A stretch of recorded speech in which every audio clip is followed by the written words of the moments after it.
തിരുവനന്തപുരം അമ്പലമുക്കിൽ അലങ്കാര ചെടി വിൽപ്പന കടയിൽ ജോലി ചെയ്തിരുന്ന വിനീത എന്ന യുവതിയെ ക്രൂരമായി കൊലപ്പെടുത്തിയ കേസിൽ പ്രതി രാജേന്ദ്രന് കോടതി വധശിക്ഷ വിധിച്ചു.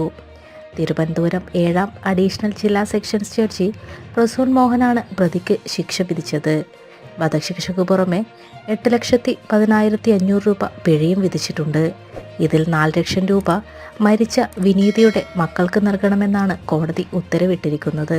പ്രതി കൊടും കുറ്റവാളിയാണെന്നും ഇനി സാധാരണ ജീവിതത്തിലേക്ക് മടങ്ങിവരില്ലെന്നും നിരീക്ഷിച്ചാണ് കോടതി വധശിക്ഷ വിധിച്ചിരിക്കുന്നത്. തൂക്കുകയറല്ലാതെ മറ്റൊരു ശിക്ഷയും പ്രതിക്ക് നൽകാനാവില്ലെന്ന് വിധി പ്രസ്താവനയ്ക്കിടെ ജഡ്ജി പ്രസൂൺ മോഹൻ പറഞ്ഞു. പ്രതി രാജേന്ദ്രൻ കുറ്റക്കാരനാണെന്ന് കോടതി നേരത്തെ കണ്ടെത്തിയിരുന്നു. പ്രതി മുൻപ് 3 കൊലപാതകം നടത്തിയ ആളാണെന്നും പ്രതിക്ക് വധശിക്ഷ തന്നെ നൽകണമെന്നും പ്രോസിക്യൂഷൻ കോടതിയിൽ ആവശ്യപ്പെട്ടിരുന്നു.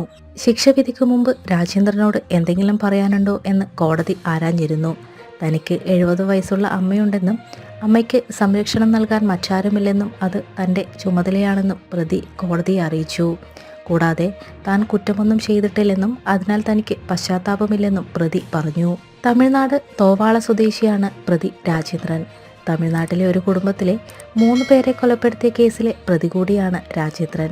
ശേഷം 2022 ഫെബ്രുവരി 6 തിരുവനന്തപുരം അമ്പലമുക്കിലെ അലങ്കാര ചെടിക്കടയിൽ വെച്ച് രാജേന്ദ്രൻ വിനീതയെ കുത്തി കൊലപ്പെടുത്തിയത്.